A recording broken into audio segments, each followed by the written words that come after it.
Hello everyone, today we talk about the Peloponnesian War at sea, more specifically the naval strategy of Athens and the Peloponnesians. Only Sparta, but as we'll see now, the political situation is complicated, not just internationally, but within the same polities. Naturally, in other videos we will see further about the Battle of Aegospotami. By the way, today we'll talk about Lysander that we talked about the other day when talking about at least the illustrious victims of the infamous say missile blows, peltasts or archers alike that will happen in decades anyway. And there is a bit of background to provide. This is for a novel series that we look at in chunks, a bit like the main campaigns and the main battles. Today, in fact, we will talk about the Battle of Kyzikos in some detail. We'll give you also the precise sources for that. It's just a line. That's why actually we don't make the entire video just about the battle, because you can simply read Xenophon and Diodorus, and it's just a few lines. I can simply paraphrase them within the broader context in the end, but it's interesting. Because it shows you like the core of strategic and tactical matters in this novel dimension that has its own logic, if you want. It's very similar actually to land warfare. The Battle of Kyzikos is actually an amphibious clash. There is a land engagement, but it also has its in fact specificities, and it fits, generally speaking, with a deeper understanding of the sense of, at least, of Athenian thalassocracy, but also like the entire development of the naval art of war during these early centuries. Now, in 413 BC, we haven't seen it, but you know that there had been this major disaster met by the Athenian expedition in Sicily. Right, the Syracusans inflicted upon the Attican expedition a major victory, resulting in the loss of the finest ships, by the way, of the Athenian navy. This was a major expedition, ending up in devastation, but with an enormous logistical effort, like Athens invested. This was like the largest expedition that the Greeks had ever mounted up in this sort of over these theaters, by the way, and the sense that Athens was, of course, thalassocratic, hegemonic in the Hellenic world was, however, crippled significantly by this defeat that provided the Peloponnesians with the opportunity to strike back, right, to exploit this moment of temporary Athenian suppression and chaos, right, and political upheaval, to mount up adequate naval forces on their own, and up to that point had been deemed to be, useless, because at least as long as the might of the Athenian navy was around, it was, such policy would cost a lot. The Peloponnesians were also, instead, the hegemonic ones on land, and that cost them also a lot, considering how Sparta and her allies function politically and territorially to preserve their, in fact, continental upper hand. Athens, as you know, was basically impregnable from land at this point. It had built a long wall that stretched up to the Piraeus as well, so fortifying both the city and the port around which the entire in fact Athenian naval power revolved, and in fact also the only gateway to the grains that the Athenians could collect along the Aegean coast and beyond, and that Sparta basically up to this point had not been able to adequately challenge. That essentially the Peloponnesian War will end in a sort of deadlock in which both contenders remain more or less where they were, in spite of these reversals that were grandiose, considering the the boldness, like the effort and the general intelligence that lays behind it. That's why these chapters are so instructive in military history. After the disastrous Sicilian expedition, the Peloponnesians saw the opportunity to crush Athens at sea. And it was possible to do so because if you basically sank the Athenian navy, you could blockade the Piraeum without Athens essentially managing to reconstitute naval forces, and at that point making the entire city crumble because of the lack of supplies coming from this vast territory that had fueled the same Athenian thalassocracy, which would have brought to a decisive Athenian defeat, so to the Spartan victory in the Peloponnesian War. Now, this is why from 413 to 405, you find a type of conflict that unfolds navally in the Aegean, aimed from, of course, the Peloponnesian side at gaining control over Athens' allies, who were this substantial source of the Athenian wealth, and more importantly, seizing the vital trade route that brought grain ships from the Black Sea to supply the secure populations of Athens and the Piraeus. This is particularly interesting because we know how important Ukrainian grain is to this very day. And of course, for those Pontic resources, whoever controls the straits manages to get the upper hand.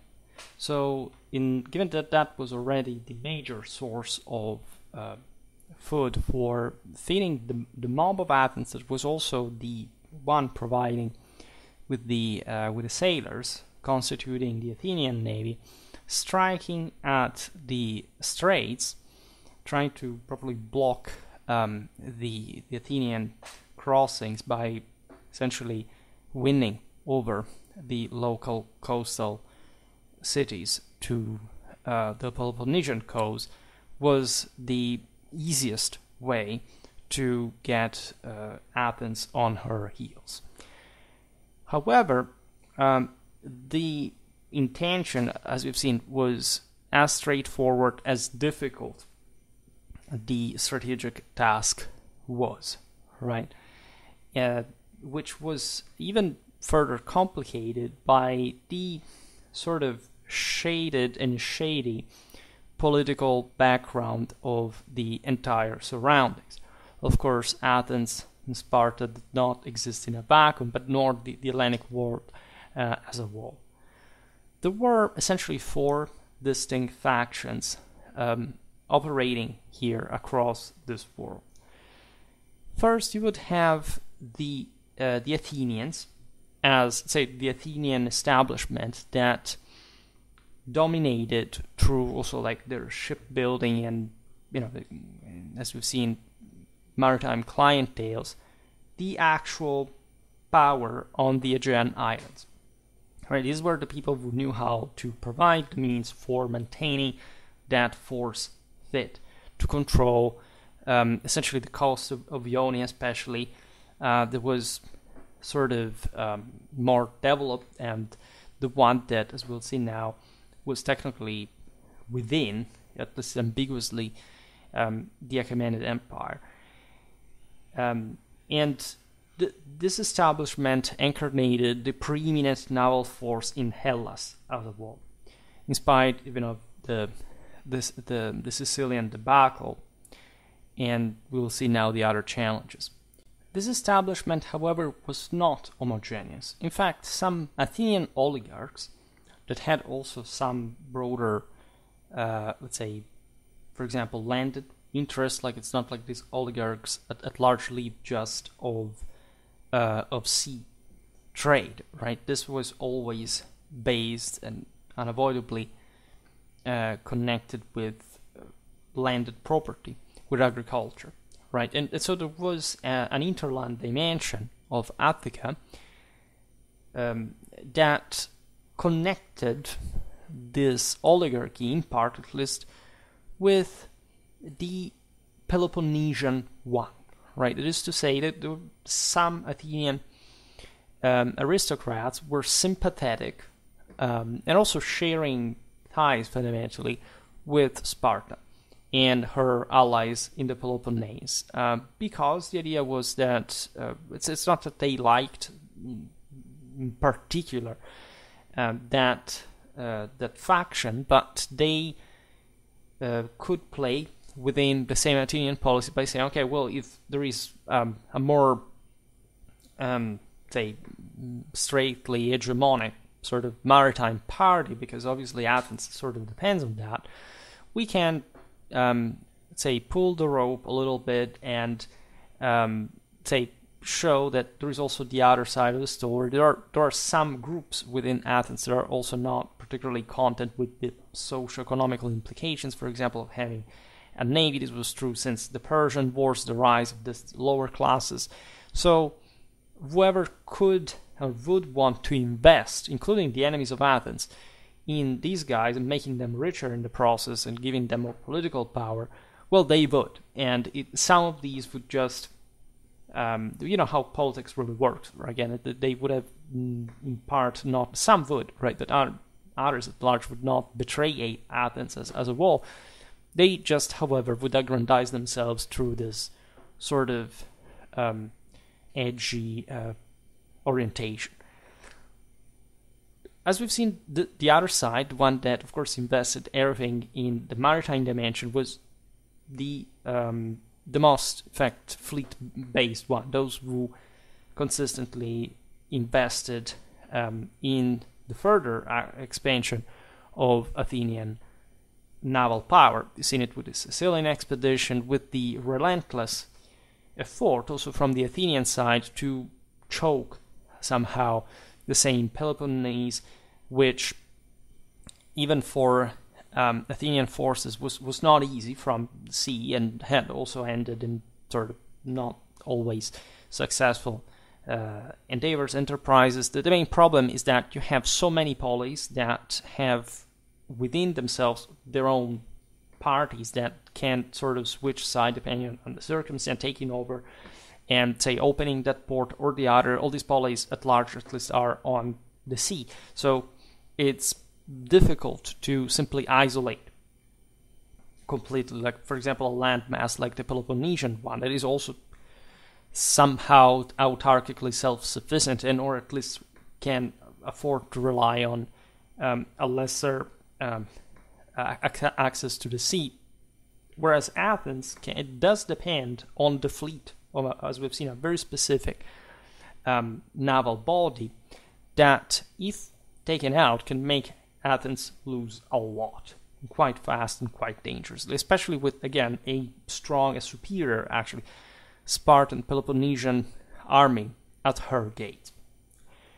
If the Spartans get the upper hand also at sea, things are over. So, as we've seen, the fleet party is also largely representing those poorer classes that were inclined towards sort of democratic ideals, contrarily to, not even under Pericles really, that there was ever a real democracy, right? Or something like democracy is something I'm not going to digress critically on in this video, but say, don't buy classistic, structuralistic, materialistic history because it's complete garbage. Here there was a heavy and rigid hierarchical clientelar connection. Even in the so-called age of, say, regime of democracy, the state was run really by the more powerful individuals. It cannot be by definition a material issue. In any case, of course, when you had these classes backing, of course, you would have your own power as well. And during periods of oligarchic rule in Athens, there was an emergence from especially the exiles that were routinely, in fact, created through the literal process of ostracization that, as you know, takes the name after the ostracon. So this sort of, fragments of vases that were written on, deciding who would have to leave the city for whichever political witch hunt, and would witness, especially in some naval centers, the emergence of some sort of independent democratic government that was seeking essentially the sympathy of the Athenian democratic fringe, and that at this time was embodied by the its main fleet base of Samos. There was literally an Athenian group there that claimed to represent the true government of the city of Athens, and that was backed, of course, by other governments, as much as other, again, parties within other polis that, in fact, would have liked to unlock that sort of maritime investment of the lower classes at the detriment of the oligarchies. You know that essentially the fringe, like the broader, our concept of classicism and also democracy, at least for how intended, very often the term doesn't actually reflect how intended, but again, I'm not going to talk about this. That sense of ancient Greece, as we ideally think, it's basically just Athens and Sparta. Like, if you look at the rest of the Hellenic world, it worked in similar way, it's in the same way, but diluted, right? The more you distance yourself from the center. And historically, this was especially even before the Persian Wars, but still at this point, the people in the rest of the Hellenic world, in the fringe of the Hellenic world, tend to be weaker, right? There are more oligarchs, there are more proper tyrants. Some of these polis still live within the Achaemenid Empire, as more or less like the classical Hellenic world had emerged from, because that was the only, say, ecumenic empire that existed at the time. And it's so close, so overlapping with the Hellenic world. And the sense, the idea that, say, what is happening in Athens, in this sort of more, we would say, modern secular sense today, even though it was nor modern nor secular, but, giving room to these estates that were traditionally inferior and, in fact, deemed like inadequate to rule, could unhinge in some of these polis the rule of the oligarchy. And so some centers, some estates, some factions supported this experiment.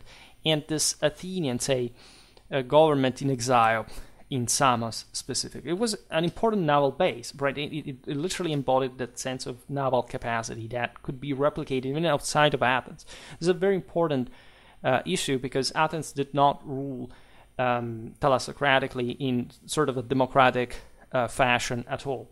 Athens was not an empire, but it did have, let's say, of course, a primacy, like in the motherland, in the mother polis, and ruling over these other centers.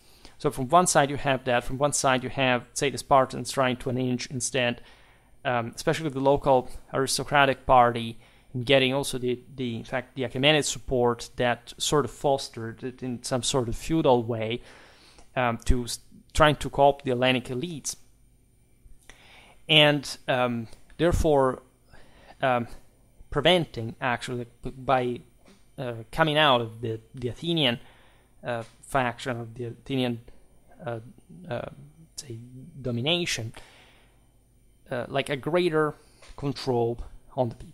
Do you understand how sort of sensible but complicated? For multiply this for all the polis that exist out there and other polis that exist outside of them, of course. And this is important because the Greeks would never extend their own individual polis citizenship to other cities, right? This was completely alien as a concept. That's also why they sort of lost to Rome to a degree. Like, they were so rigidly, let's say, framed within the universe, the cosmos of their own city, that there was no way, especially like from these other ones that had really an hegemonic capacity, to share their power with someone else when they were probably at the peak. And so you have, in fact, these other allies cities that had of Athens that had originally formed a free league against the Achaemenid Empire, which had been actually a great part of the reason why during the Persian Wars Athens, of course, had substituted herself to the same Achaemenid rule, and why these polis had accepted to be under it. So this Sicilian, the failure of the Sicilian expedition, the Peloponnesian coming back, brings on the fore a genuine opportunity for even this Athenian allies to regain their independence. And of course, to an extent, yes, there was somebody who, say, also the Athenians tried to co-opt, of course, the various, the local elites to an extent. But it's not like these were just, dependent on Athens for their own wealth. They could make their own. So there was a margin of autonomization, especially with a weaker Athens, without necessarily going at war with her, could be achieved. Of course, like the sense of Thalassocrates stands in the fact that the Athenian fleet was so powerful after the Persian wars that they had defeated the Persians, at least at sea, like mostly with their force among all the Greeks, that all these coastal cities as a whole did not have like the critical mass even to put together to organize to fundamentally confront Athens that could simply take them out one by one.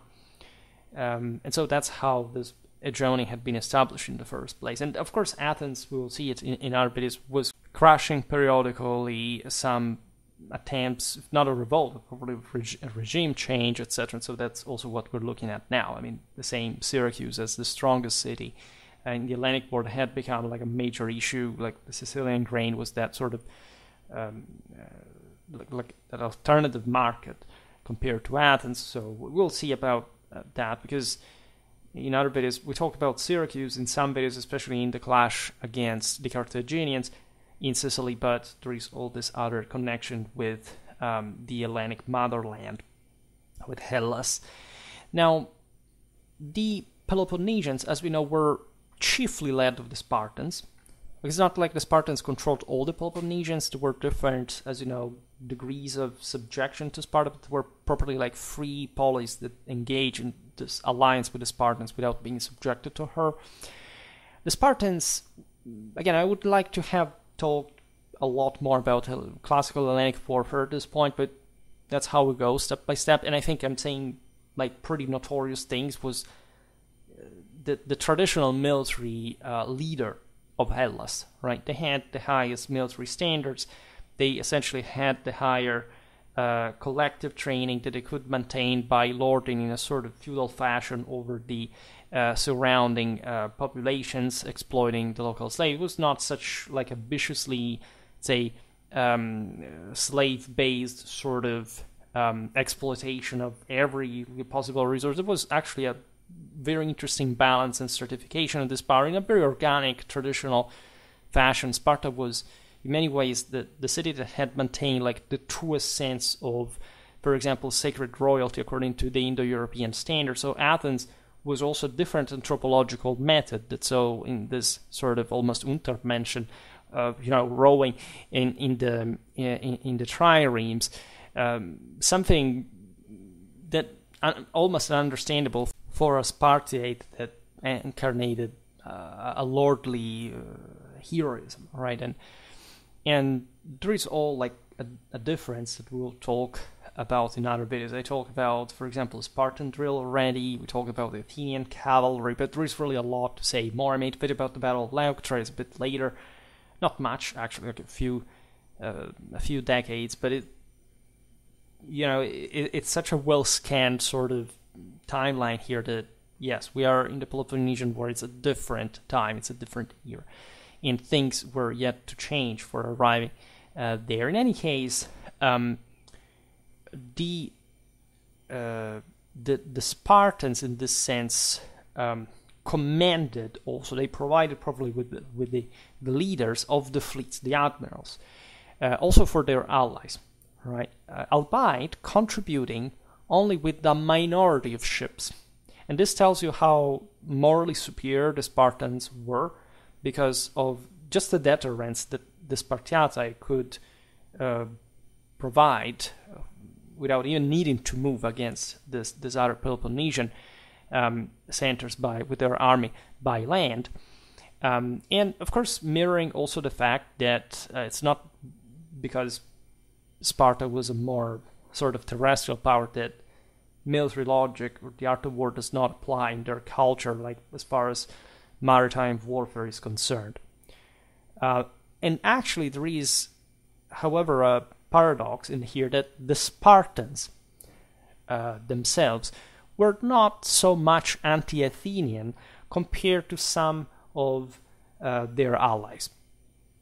Right? As we've seen, there were ties between the Athenian and the Spartan oligarchy that are the sort of more conservative side of the aisle. There are some Peloponnesian polis and other Spartan allies that instead are more involved with sort of maritime trade, and they have more specific reasons for being in the front line, say, against Athens at sea.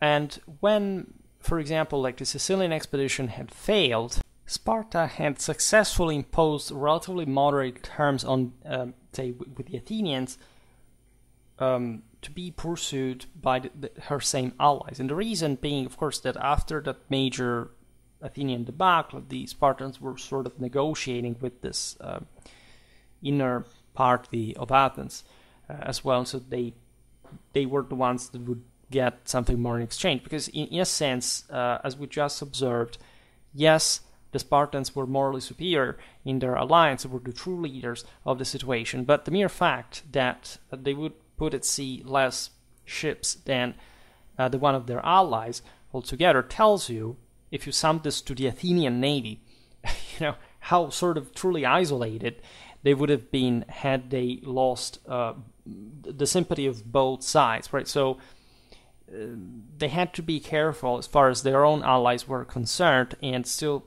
bearing in mind that certain sort of peaceful relations with Athens, after all, had to be possible, being pursued, especially since this, say, the situation on land was in a deadlock, and the main strategy was to be achieved at sea. So it was the riskiest theater for sure. For example, the Corinthians sought the total destruction of Athens. To that, it was that simple. They just wanted to take it out. And the Spartans made an effort during this broader conflict to really reach some sort of armistice, rather, right? So to at least, say, being able to also consolidate like this Athenian and Spartan duo as far as the respective sides, the respective theaters, let's say, if we can so say, were concerned. And of course, they would keep sort of trying to dismantle each other's powers, but only in a way that would be expandable for them individually. Now, these two factions represented the main combatants, right? Supporting the Peloponnesians were the Achaemenids as well, who aimed to reclaim territory in the territory lost in the Persian Wars, and to weaken Hellenic power, right? Spartans and Persians obviously didn't like each other. Like, the memory of the Thermopylae was still there. But in this case, of course, like, you have Sparta in the Peloponnese, you have the Athenian thalassocracy in the Aegean, you have this, in fact, infiltration of Athens in the Ionian coastland that is essentially where at least the initial conflict with the Persians had started back in the day, exactly because of this Hellenic quest for autonomy.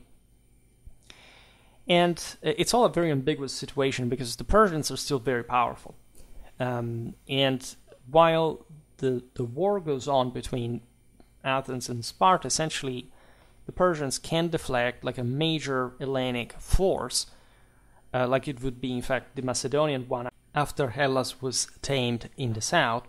And as long as this went on, the best horse to bet on was of course the Spartan one, right, from the Achaemenid side.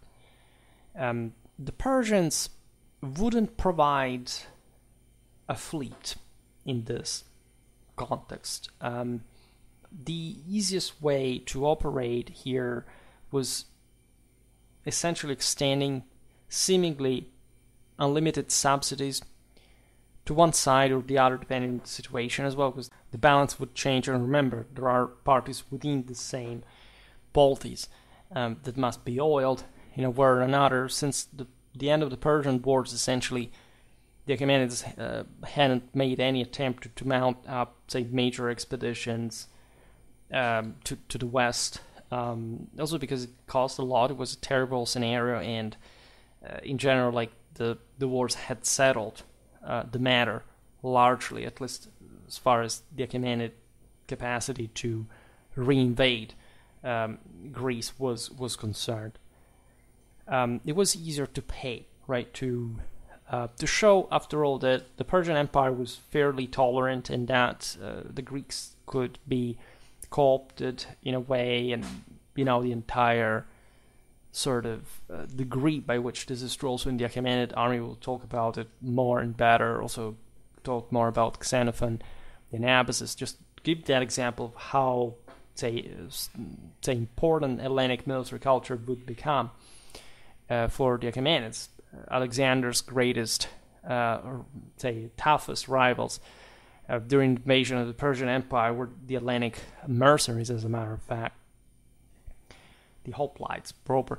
And the sense was, however, that Persia was a military power to be reckoned with, and there was, of course, a perpetual promise of actual military intervention, especially with a fleet from the Levant, that, as you know, was where the Persians held the more important bases. I mean, essentially were the Phoenicians, in part the Egyptians. I made a video, also like the southern coast of Anatolia, was that I made a video about the various type of marines, right, coming from those places in the Achaemenid Navy. You can check that out in the video about in fact, here, yes, Phoenician, Egyptian, and Lycian marines in the Achaemenid Navy, which is an instructive video showing you how, of course, like active, that mostly talks about the Persian Wars, but of course the Achaemenids kept having that potential at their own disposal. Also, actually, after the failed expeditions in Greece, like managing to put down rebellions in Egypt and in the Levant, broadly meant. So this threat posed by, say, this deterrent, right, posed by the possible threat of an Achaemenid direct intervention in the Aegean was enough, really, to make the Persians play in the game and getting their own share of profit for it. There were especially two satrapies that are, as you know, are the administrative provinces of the Achaemenid Empire, that is the Sculion and Sardis. There's also the Battle of the Sculion. Later I made a video about that, but this is not the point now.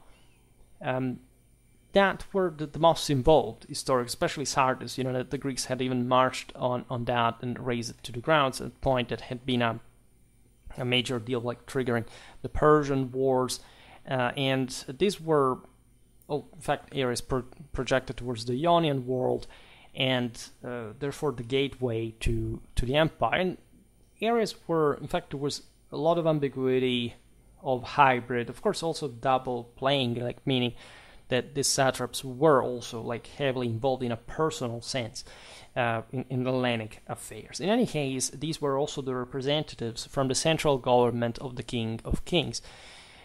So, following the latter's agenda, at least instructionally. At this time, the satrap of Daskylion is Pharnabazus, initially supported by the Spartans, but withdrawing his own backing in response to the Athenian victories. And then Tissaphernes, the more cunning satrap of Sardis, that believed that it was in the general Achaemenid interest to keep both the Hellenic factions embroiled in conflict for as long as possible, so essentially buying time for the empire, and even possibly exhausting Greece through prolonged warfare. This was a realistic possibility, by the way, considering the sheer amount of resources invested by Athens, Sparta, and their respective allies to clash against one another. Naturally, Tissaphernes would be oriented more towards the support of Sparta, and this would put him in, say, in a competitive, not properly openly conflictual position with Pharnabazus, that, as we've seen, instead, had initially supported the Spartans a bit for the same reasons, but had sort of began to autonomize himself a little bit more, also because he was the weaker of the two. Sardis was more important than Daskylion, and was also more distant from, let's say, from the Achaemenid grip, right? So that's why he chose that field in the first place. Tissaphernes also was sort of the more capable of the two. And in order to, and so you understand why, because if the Athenian thalassocracy had been unchallenged, essentially Sparta would have remained more or less where it was, while Athens would have kept flourishing. And instead, he wanted at least war, right? These people despised the Greeks in the first place with mutual sentiments, but were just playing with sort of their own game, what was convenient for them. Reason for which also Tissaphernes, of course, fluctuated, right, in his support between both sides. He also, for this reason, faced significant opposition within the Achaemenid royal court that deemed him, of course, to be dangerous, too powerful, mischievous, and more. So much so that he was transferred in 408 BC and subsequently executed. That's how tender and cute the Persians were in settling their matters. Now Cyrus, the son of the current Achaemenid king, was appointed to oversee himself the Ionian coast, reason for which he arrived, in fact, in Sardis in the same 408, and he was essentially influenced by the dynamic Spartan commander Lysander, to the point of convincing himself to provide exclusive support to Sparta and her allies. This was a great feat. You understand how close the Greeks were with the Persians, the Spartans, in this case, probably with the Achaemenid prince. And so it was, at this point, really the figure of Alcibiades, one of, as you know, the most talented and prominent Athenians of his time, who had also crucially advocated for the Sicilian expedition that, however, was run by Nicias, that sort of screwed everything up. Scholars say, if Alcibiades had actually been in charge, things would have gone differently. That's also why the Sicilian expedition, by the way, brought to the fall of Alcibiades that was accused of sacrilege, the story of the destruction of the Hermes that I'm sure you're aware of. And he had been exiled from Athens, which prompted him actually to take, not just to take refuge, probably defecting to Sparta. Right? There's a history of side-changing here.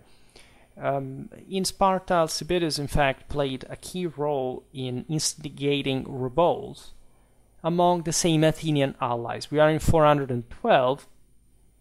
However, Alcibiades also comes back to Athens at a point, and he assumes once again the role of properly of generalissimo, though it seemed that his primary motivation was this, let's say, boundless personal ambition for which he had been criticized and sort of he passed down to history, because of course he wanted to consolidate his own power in Athens that, due to this sort of more egalitarian ethos, would hate a person of this kind. But he was a very capable leader and commander, as we will see. Just, of course, at this point, the Athenian trust in him having just defected to Sparta once was severely undermined, and his political side had been significantly crippled by the failed Sicilian expedition. Now, everything should be done with a map at hand. Here I inserted some pictures that can sort of help you know, setting yourself in the mood. There is some map. Admittedly, it's not, especially from a strategical point of view, anything that anything specific. I mean, it's in part it's these years, but say here, my explanation of the naval strategy requires your undivided attention. So, in general, Athens controlled this network of islands that, as you know, are basically constituting this string of almost, like in the Aegean, there's hardly a place where you don't see land in the midst of the sea of some kind. It's full of islands. This is what essentially prompted the Greeks historically just to move that much, to become sailors and to sort of explore the beyond, right? And it's this network that Athens, in fact, maintains a strong connection on, because you can't still basically fortify or replace, especially if you're dominant at sea. You basically connect all these communities.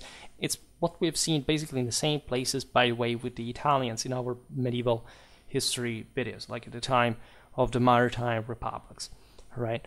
And as a consequence, these islands would be either allied with, or, as in the case of Euboea, Skyros, Lemnos, and Imbros, inhabited by Athenian colonists as well, situated along the aforementioned crucial Pontic Sea supply route towards the Straits world. And this was kind of obvious. Athens was not a militaristic power like Sparta, but the ease with which she could project certain forces, the general investment in the foreign markets would bring some Athenians just to be scattered all around and to even be present with some modest garrison force. In any case, everything depended on the navy, right? In contrast, the Peloponnesians were largely confined to the coastline of Asia Minor. They had actually pretty important centers as primary bases for any maritime endeavor. We're talking about Ephesus and Miletus, that are historically, like, you know, Ephesus is not just the place of the wonder, the temple of Artemis. Miletus is also like basically the birthplace of Hellenic philosophy, and one, in fact, of the most sort of open cities, as we've seen, towards the Achaemenid world. And that's, in fact, the channel that the Spartans use to negotiate with the Persians, host them in Sardis, as we've seen with Cyrus. Now, in the years 412 and the first half of 411, there was no major, say, strategical or operational event, right? The Peloponnesians would, at this point, be building up their forces. They were, in this, prevented by Tissaphernes, at this point, that at least could have provided much greater support. He was actually signing with the Spartans at this point, but keeping most of his resources for himself. Because the Achaemenids knew, of course, that Sparta was building up a navy, so they wanted to see what happened. They knew they had the forces after the Athenian Sicilian disaster, and they didn't want to immediately sort of turn the tides. They wanted, remember, Tissaphernes especially wanted to protract the clash between Athens and Sparta as much as possible, so he wanted to maintain the odds balanced. By late 411, finally, the Spartan commander Mindaros, realizing what game Tissaphernes was playing, decided to move northward and seek the more dependable assistance from Pharnabazus. This maneuver, of course, alerted the Athenians, who, from the nest of Samos, began to follow the Spartan fleet in the Hellespont. This is interesting because, as we've seen, Samos was the sort of parallel Athenian government, rather, but being essentially on the coast of Asia Minor, was located exactly in the best way to intercept the Spartan force and to chase it, to see what they would do to go for. So there was, here, skip all the sort of political ambiguities in Athens with the Peloponnesians, the Persians, and you have a first clash at Kynosena in the Hellespont, so that would be the Dardanelles, right, the same place where the Anzac suffered the famous misadventure of Gallipoli in 1915. We know just a few about this clash. However, we have an idea of the scale. 76 Athenian ships and 86 Peloponnesian ones, including a squadron from Syracuse, of course, like the Sicilian victors against the Athenians that now were searching for their revenge, and yet the Athenians won. It's not really a crushing victory. Actually, they lose 15 ships, the Peloponnesians 21. And in fact, there is another engagement later in the same year near Abydos. We're in the same places in the Dardanelles, which we have 74 Athenian vessels facing off against 97 Peloponnesian ones, which tells you how Sparta and her allies were keeping to build up to have other, say, support from the surrounding coastline as well, because of the upheavals that these clashes, these border engagements were signifying. It's a critical moment. So, as you understand here, the Athenians, numerically, are getting the worst of it. So the Peloponnesians are building more forces. The Athenians are sort of better put initially, but also by tendentially greater experience. But of course, like, the odds are somehow balanced because, hey, it's Greeks, right? So they fight exactly in the same identical ways. So many things can go right or wrong depending on the situation. And there's this prospect of defeat appearing until other 18 ships commanded by the same Alcibiades, who had returned to the Athenian fold, right, in the meanwhile, arrived. So this replenishes the Athenian forces. It's at this time the Peloponnesians that beached their vessels and mounted defense along the shoreline with the aid of an Achaemenid land force under Pharnabazus. As we will see, as far as the Battle of Kyzikos, the same pattern is outlined. Essentially, the Peloponnesians realize that the Athenians have regained strength, and they don't want to confront them in open waters. So what Mindaros, that is still in charge, of course, as the Peloponnesian admiral, does is to beach them where you can't really fight simply, and you must at least land to engage with the marines that are basically hoplites. And however, in the interland, you have the Achaemenids that are following the maneuvers closely,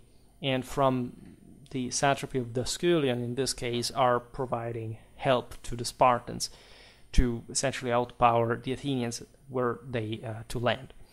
However, the Athenians had still, like, of course, the Peloponnesians had to move in a way, and in this border clash, they lose against the Athenians 30 ships, which were, by the way, towed away by the Athenians as prizes, which, of course, they took also a lot of pride in, given that Athens was seen, of course, as the one that had been beaten in Sicily, but now had to come back in a war or not.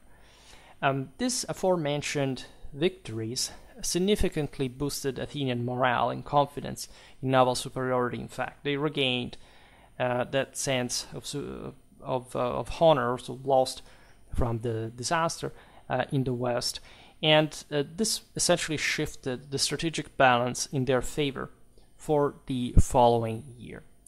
At the start of this, the Peloponnesians and the Achaemenids captured the polis of Kyzikos in the same area. At this time, by the way, the city was located on an island. We are across the Dardanelles in Mysia. The Mysia has actually two, sea axes. It's largely a continental, an interland territory, but the western part is on the Aegean, the northern part is at least, on the Marmara Sea. This would be actually the city of Erdek, Kyzikos, and it would be the site of other engagements. For example, later on in 1st century BC with Lucullus. We'll talk about this. It's not so relevant, but just give an idea of the theater.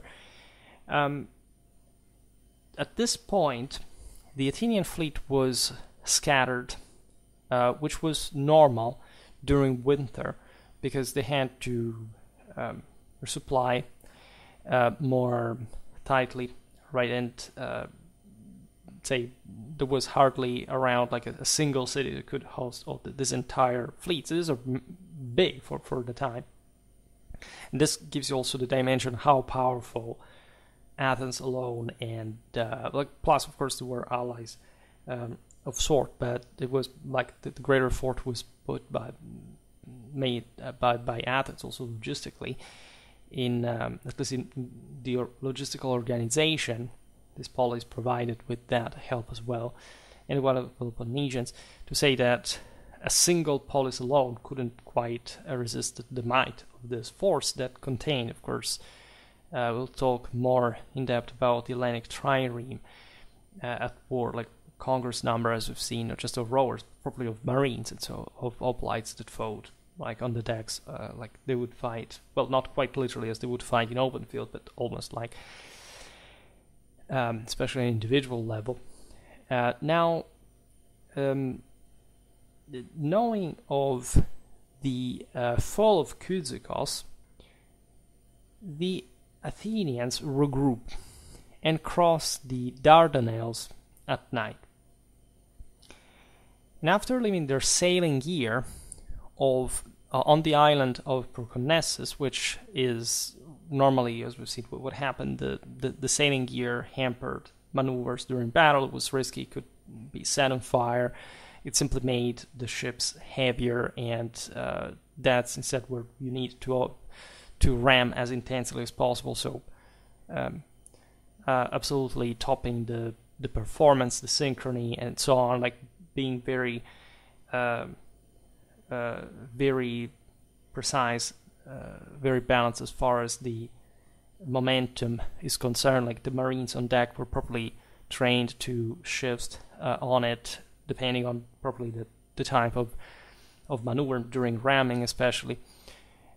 So the Athenians are in for the fight, and they also seize along the way smaller vessels to obscure news of their arrival. So they didn't want other sailors to essentially spread the news that they had entered the straits, and they were prepared to meet the enemy at Kyzikos, where most of the Peloponnesian force was.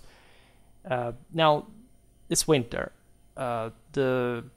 Everybody knows, you've seen it even just from the pictures I upload when I insert the images for Constantinople for the 1683 siege. Often, like, it's actually a fairly cold say, cloudy place, right, in the in this time of the year. And the fact that the weather was poor, by the way, is that as it would remain during the Battle of Kyzikos, is an unusual thing for an ancient naval engagement in the first place, because of all the delicacy of the maneuvers, etc. But in spite of the heavy rain and reduced visibility, the Athenians were so confident, you see, Clausewitz and moral forces, that they attacked the Allies. While the weather conditions were improving, Mindaros, the Spartan commander, who had set out with 60 ships for maneuvers, found out that the Athenians had positioned 86 of them in a very strategic way. Essentially, they had cut his retreat to Kyzikos, his base, where all the supplies had been stored. And so this essentially obliged him to confront the Athenians or find a way out. Now, as we've seen, as we're already hinting at before, the main point here was you don't give battle with a disadvantage of this kind. The dynamic of, as we'll see, this thing does not even technically escalate into a naval battle, because the Peloponnesians would not engage with the Athenians. On the contrary, Mindarus, acknowledging his disadvantage in both numbers and nautical skill, quite frankly, quickly sought refuge on land, anchoring his ships as he had done at Abydos the previous year. The purpose was to essentially wait at least to receive the Achaemenid force. This was a sensible strategy, but of course betraying weakness that the Athenians would exploit. Mindarus wanted to oblige the Athenians to land and to seek for an engagement against them with the support of the Achaemenid reinforcements. This was feasible because the Persian troops were marching from Kyzikos to Abydos exactly for supporting him in that way. However, the Athenians are, again, very well driven. There is a debate, by the way, on who was the actual commander of the fleet, because the sources speak of Alcibiades, that surely was sort of the more charismatic figure, but as we understand also from one of the later sources of this, that is Cornelius Nepos in his Thrasybulus 1.3, in fact, in the quote, because this is the only thing that we know from him, in the Peloponnesian War, Thrasybulus accomplished many victories without Alcibiades. The latter accomplished nothing without the former, yet he, by some gift of nature, gained all the credit. I will not be quoting like Diodorus, that this is the other source. These are the sources on engagement. The main one is Xenophon's Hellenica 1.1.13 and following, and Diodorus 13.49 to following, and that's pretty much it. I mean, if you read them, are quite simple. They're basically telling you what I'm about to tell you now. You have the Athenians, unlike their prior engagement at Abydos that we observed, like the numerical advantage. So this allowed them to use some of their forces to sort of try at least to outmaneuver the enemy. Right? They could, in this sense, first of all, engage the enemy in one-to-one confrontation, roughly, with a part of the force, the bulk of it, and relying on the line of the galleys to hold, while Alcibiades, with 20 ships, would execute this maneuver of landing behind the enemy lines, and so catching the Peloponnesians on land from the flank or rear when the bulk of the Athenian navy had engaged the Peloponnesian one moored on the beach at Abydos. Naturally, this was a risky maneuver, because if the Achaemenids had arrived in forces, they could have in turn maneuvered the Athenians on land. But this had to be tried, because once you wipe out the Peloponnesian force, like, you reach a major strategical advantage, and you basically save Athens, that was risking here, in fact, to be cut, as we've seen, off from the precious Pontic grain. So it's also fascinating, of course, how Alcibiades was provided with the command of 20 galleys to carry out this flank attack, which is naturally telling you how capable he was as a commander. But remember what we said about Thrasybulus. The modern scholarship agrees on the fact that he was likely the commander, or the main commander at least, of the expedition. The Athenians had multiple commanders, as a matter of fact, as the Peloponnesians. You have Alcibiades, Thrasybulus, Theramenes, Chaereas. Mindarus is cited by Hippocrates, Clearchus, Hermocrates, and you have, in a sense, the Achaemenids of Pharnabazus that are nearby. Joint forces, like trying to link up and operating this amphibious dimension, that, as you understand, is also quite fascinating. As you understand here, that the capture of Kyzikos was a serious issue, because in the Marmara Sea you had this very important center in a quite well-sheltered gulf that was just, say, on the right side when you enter the Dardanelles from the Aegean. So you could ambush them convoys and sort of allow for, like, a severe disturbance of the Athenian supply lines to the Piraeus proper. So again, here the odds are balanced, right? And this battle is quite risky for everyone involved. So Mindarus attempts to counter. He's aware of this maneuver of Alcibiades, right? What I was saying before is that when you have these flank maneuvers both at sea and on land, for many reasons, right? The fact that they are smaller contingents, that they have to, in this case, like, operate behind the enemy lines, they have to be more or less concealed. They must be flexible, bold. They must especially time themselves right with the rest of the force. Like, you need only exceptional commander. Alcibiades was one of those. However, the Spartans were, of course, aware of the fact that the Athenians would try something like this. So Mindarus, from the ships, dispatches forces to land, essentially to prevent such outflanking to happen. He at least provided with this sort of layer of defense, this line of defense, that would hopefully also link up with the Achaemenids. However, Mindarus, that was himself in command of this landing force, was killed. And this, of course, sent the Peloponnesians into a panic. In the meanwhile, the Athenians have engaged the ships, and as such, the Peloponnesians who had been fighting at the ships abandoned the vessels and fled inland themselves, seeking for, like, an escape route.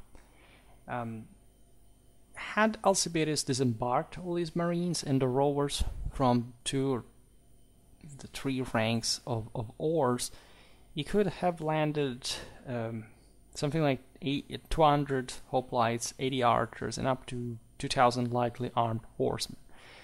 And this is a relevant force just to overwhelm the enemy from the rear. So this is the hypothetical numbers that we can think, having played out here. Like the rest of engagement was mostly like a naval, not an amphibious one, because of course like that point that you could have not simply sunk the ships, right, when they were moored, so this battle, it's that simple really, but it shows you how, like in the hurry, in sort of bad weather, like what is interesting is also the initial maneuvers, how the Athenians essentially placed themselves in between the Peloponnesians and Kyzikos. They used the chase, and they sort of eventually sort of close from two sides, and the Peloponnesian fleet at this point seeks for a landing and meeting if anything, like for a mooring at least, and awaiting the Athenians there. Why is this battle so important, also strategically speaking? Because Kyzikos effectively marks the end of any Peloponnesian attempt to secure the Hellespont region from now on. Right, following the battle, Mindarus' successor sent a classic blunt message back to Sparta that sounded like ships lost, Mindarus dead, men starving, unsure of what to do.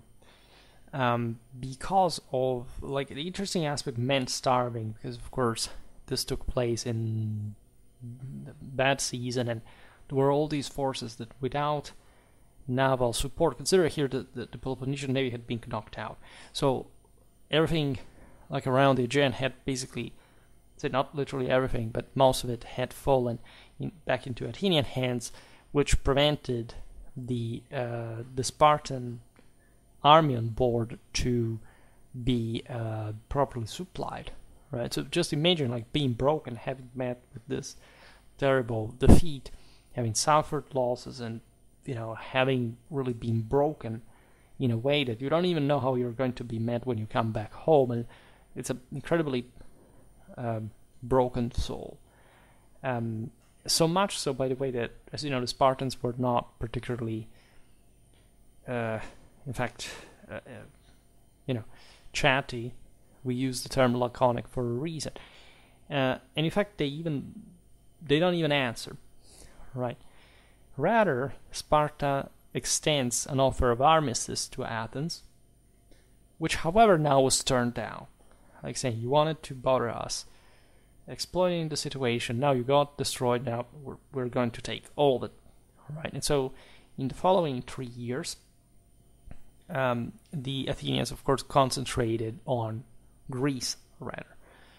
In 408, as we said before, Tissaphernes is replaced by Cyrus at Sardis, and you have a greater Achaemenid funding. At this point, as we've seen, Tissaphernes had been timid with the support towards the Spartans. Well, Lysander gets a lot of help from the Persians to build a new fleet, right? And at this point, Alcibiades relieves another moment of glory because he becomes the commander of the Athenian forces. However, after at least one of his commanders was defeated by Lysander at Noctum in 407 BC, he would be expelled, would be exiled once again. This tells you, by the way, how sort of good like the Athenian navy was in general, but how like the political turmoil in the city, this also, as we've seen, second capital in Samos, etc., like it's not really a good indicator of great stability in general. In 406, Lysander passed the torch of command, so to say, to Callicratidas, who was brave, sort of Spartan, known for his integrity, he wasn't really much of a politician or diplomat, which was bad as far as the Spartan relations with the Achaemenids were concerned. Lysander had been much better. Callicratidas was actually good as much as Lysander, military-wise, and he suggested, however, just if you want a conservative move of the Spartan fleet in the following operations from Ephesus to Miletus. The main reason there was bypassing the main Athenian base at Samos, so to essentially catch, say, the same Athenians between two fires and getting a closer help from Persia. And so there was no other change in, at least as far as this point was concerned, in the general strategy that would be enacted by Callicratidas. Naturally, we will follow like the later events in another video. I have to talk about the Battle of Aegospotami, because without that, everything would be really incomplete. For the rest, you see how also relatively simple things are. Not all battles at this point, of course, are documented to the extent of a huge narration. You have actually most of these encounters even being a big deal. It's for large engagements, as we've seen, up to almost 100 ships per side. It was really costly, right? We've seen it. We're talking about very archaic times. That's why I observed the last time also about the luck that we have in having these encounters documented in the first. They're a big deal navally for the time, because there had never been this level of intensity of, say, of concreteness of warfare at sea. Because major expeditions like the one of the Persian invasions had been, of course, a huge deal, but also mythical in essence. Here there is a prolonged, sort of well thought out, relentless strategy. Of course, is based on the fact that the main involved are very close to one another. They have this deadly struggle going on that stimulates their own genius in a way. But the results, as you know, will remain stagnating, and so the general picture, like here, is pretty much exemplifying that. There can be backs and forth, major debacle, but the deadlock is not fully surpassed. We will surely again go on with this type of topics. This theme is quite relevant for our historical, say, naval warfare series, and there is definitely much more to get from it. However, for today I stop it here. I just hope that you enjoyed this video. If you did, please share it, otherwise leave a like or subscribe to my channel if you're interested in my upcoming content. As always, I thank you heartily for listening to me. I wish you a nice time and see you next time. Bye.